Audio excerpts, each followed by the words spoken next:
Around a year ago, a year and a half ago actually, mentally I was in a bit of a crisis. When I was working this old job, my routine was waking up at 7:30, pack my bag really quickly, I'd drive to the gym, give myself an hour to work out and actually rush back home. I remember on this day in particular, my room was an absolute mess. My desk was cluttered with items that didn't have to be there. So what I did, I quickly got ready, I packed my work bag. There wasn't any time to think of anything, no time to relax. By the time I got to the car, I put my key in the ignition, started it up. I was also on FaceTime with my friend at the time. After all of this stress, I was looking at the time, I was going to be late, and I realised at this moment that I'd left my iPhone cable and wire upstairs. And I looked at my steering wheel and I slammed into it and just started crying, and still with my friend on FaceTime. There's an argument to be made that I was doing too much. Normally we wait to the last minute before we start paying attention to the signs that our brain is telling us. Signs that we should start slowing down, taking consideration of things that matter most to us, like our health. The issue is that many of us think we're invincible. The idea that we can overcome any adversity, this is destructive. In the book Meltdown by Jamie Alden, he reflects upon a couple of these ideas. One of the chapters which starts the book is when he talks about his new gym business, which is succeeding. And it's common for these self-development books to start with a cautionary tale. His starts out with his personal development going really well.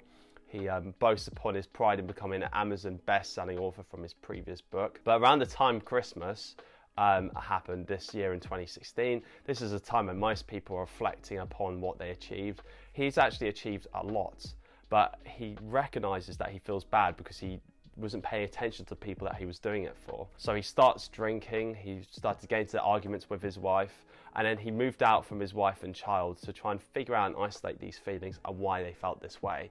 He gained a few insights just so that he could stop this from ever happening again, this proper meltdown. This is 4 ways you can stop a meltdown happening in your life. Okay, so starting this list off is the 30-day stool challenge. In the book, he mentions using a picture of a stool, 4 components of having a good life. And these 4 components are health, wealth, productivity, and connectivity.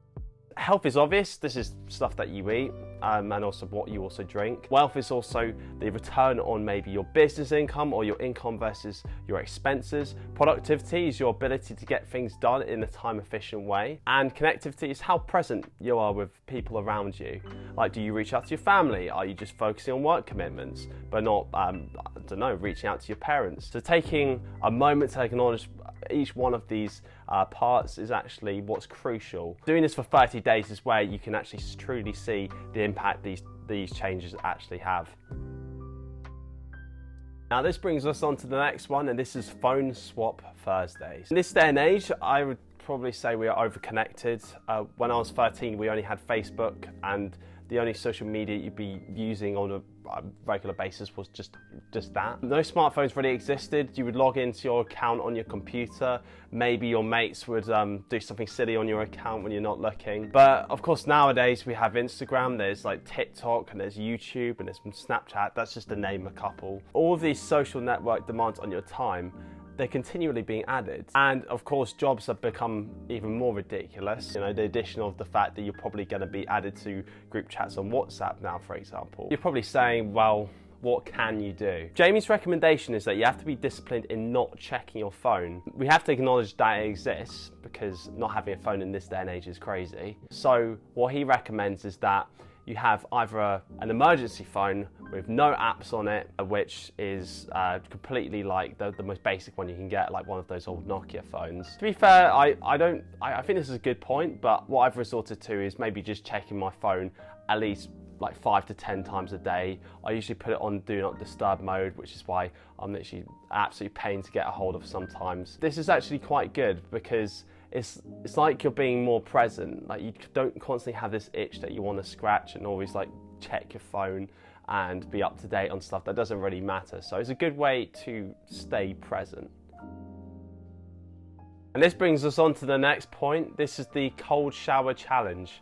There have been many experiments into the power of cold showers. One of the big pioneers more recently is Wim the Iceman Hof, who takes this approach to the extreme.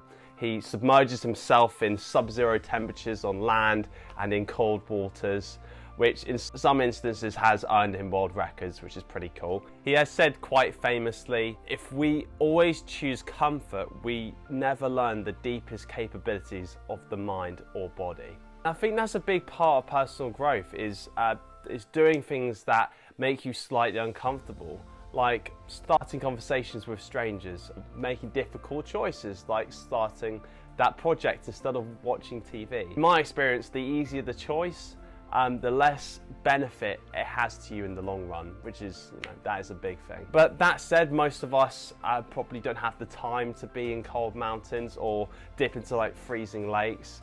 What Jamie Alderton recommends is taking cold showers, which I know doesn't sound that appealing, but the benefits of a reduction in stress and a release in endorphins have been known as life-changing in those, or for those in the self-development community. Jamie says that you should go into the shower on the coldest temperature for 30 seconds, taking deep breaths for this time, really getting yourself in the atmosphere of it, and then change the temperature to something warm if you wish. And you should do this for 30 days and see if there's a change in how you feel. When I try to do this, I do this in winter because the thrill of doing it is so intense. I feel so much more alive. It's kind of needed in winter when it's darker because you kind of need that boost, so highly recommend this one. But finally, topping this all off, this is the final point, and that is try to read a chapter of a book a day. Jamie creates, which I think is quite a funny phrase. It's called shelf development, which is why books end up on the shelf. And I feel like I'm doing like a Sean Connery impression doing that. So, but jokes aside, like I understand why people have frustrations and issues getting started on the self-development journey, especially with book reading. They buy the book, they want to read it, but they fail to find a system that will enable them to read or finish the book. And I understand this completely. Like books are actually really intimidating. Maybe there's a lot of pages. Maybe the text is really small and you can only read one page at a time. Maybe if you get really tired and the text and the book gets a bit all jargon heavy and it's hard to understand. I get all of this. What Jamie says is that you should at least try to get a chapter done around breakfast.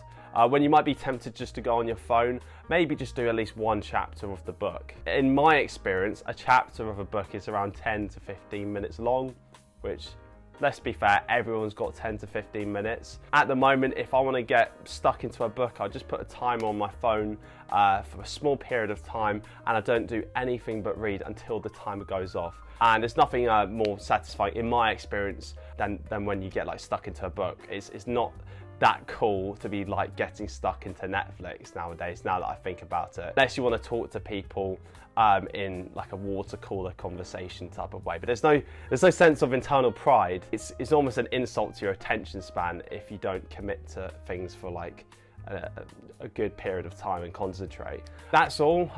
Comment, let me know what you think of this, and also like and subscribe, and hopefully I'll see you in the next video. Bye.